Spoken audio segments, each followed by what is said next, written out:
খামেনির রক্তের জবাব দিতে ইরান আর দেরি করেনি। 2রা মার্চ সৌদি আরামকোর রাস তানুরো শোধনাগারে ইরানের ড্রোন আঘাত হেনেছে। এই জায়গাটা সৌদির গর্ব অহংকারের প্রতীক। দৈনিক 5.5 লাখ ব্যারেল তেল প্রক্রিয়াকরণ। বিশ্বের তেল রপ্তানির একটি বড় অংশ এখান থেকে যায়। সৌদি ভাবত তেলের খনি অজেয় দুর্গ। ভিশন 2030 এর সব স্বপ্নই তেলের উপর দাঁড়িয়ে। মার্কিনীদের ছায়ায় বসে আরবরা ভাবত কেউ স্পর্শ করতে পারবে না। কিন্তু ইরান দেখিয়ে দিল, তোমাদের তেলের খনি আমাদের নিশানায়। ইরান জানে প্রতিটা পাইপলাইন, প্রতিটা টার্মিনাল কোথায়। 2019-এর আবকাই খুরাইস হামলার পরও সৌদি বুঝেনি এবার আর প্রক্সি নয়, সরাসরি ইরানের হাত। রাস তানুরো বন্ধ মানে সৌদির রপ্তানি পঙ্গু, বিশ্বের তেল সরবরাহে ফাটল। ইরানের বার্তা স্পষ্ট, কোনো লাল লাইন নেই।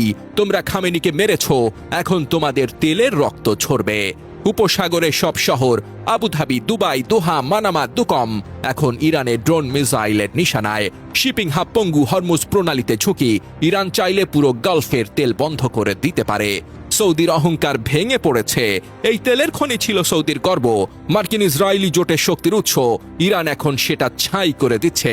একটি ড্রোন দিয়ে সৌদির অর্থনীতিকে কাঁপিয়ে দিয়েছে। এটা শুধু হামলা নয়, জাতীয় অপমান। আরবদের তেল ভিত্তিক অহংকার এখন ধোঁয়ায় মিলিয়ে যাচ্ছে। ইরান আরো শক্তিশালী, আরো নির্ভীক হয়ে উঠেছে। খামেনি শাহাদাতের প্রতিশোধ চলছে, আর এই প্রতিশোধ থামবে না যতক্ষণ না মার্কিন ইসরায়েলি সৌদি জোটের চিহ্ন মুছে যায়। এদিকে সামাজিক মাধ্যমে ছড়িয়ে পড়া ভিডিওতে দেখা যায় দূর থেকে বিশাল কালো ধোঁয়ার কুণ্ডলি উঠছে আকাশে। আশপাশে থাকা বাংলাদেশি শ্রমিকদের আতঙ্কিত চিৎকার, আল্লাহ সবাইরে বাঁচাও আল্লাহ। পরিস্থিতি যে কতটা ভয়াবহ তা তাদের কণ্ঠেই স্পষ্ট। জানা যায় স্থানীয় সময় সোমবার সকালে হামলার পর রাস্তানুমা নামক ওই শোধনাগারটি বন্ধ করে দিয়েছে আরামকো। সৌদি আরবের পারস্য উপসাগরীয় উপকূলে অবস্থিত এই রাস তানুবো কমপ্লেক্সটি মধ্যপ্রাচ্যের অন্যতম বৃহৎ শোধনাগার, যার সক্ষমতা দৈনিক 5,50,000 ব্যারেল।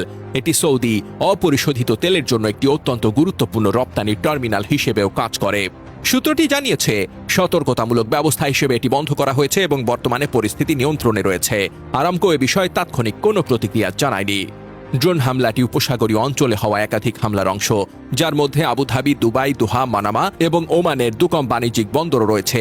এসব হামলার ফলে সংযুক্ত আরব আমিরাত এবং ওমানের প্রধান নৌবন্দরগুলো অচল হয়ে পড়েছে এবং সোমবার আন্তর্জাতিক বাজারে ব্রেন্ট ক্রুড ফিউচারের দাম প্রায় 10% বৃদ্ধি পেয়েছে।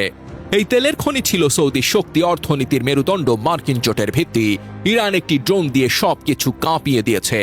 2019-এর আবকাই হামলার স্মৃতি ফিরে এসেছে, কিন্তু এবার আর প্রক্সি নয়, সরাসরি ইরানের হাত। ইরানের বার্তা একদম স্পষ্ট, খামেনির শাহাদাতের জবাব চলছে। তোমাদের তেলের খনি এখন ছাই হয়ে যাবে। ইরান আরো শক্তিশালী, আরো নির্ভীক। প্রতিশোধ থামবে না যতক্ষণ না সৌদি মার্কিন ইসরায়েলি জোটের চিহ্ন মুছে যায়।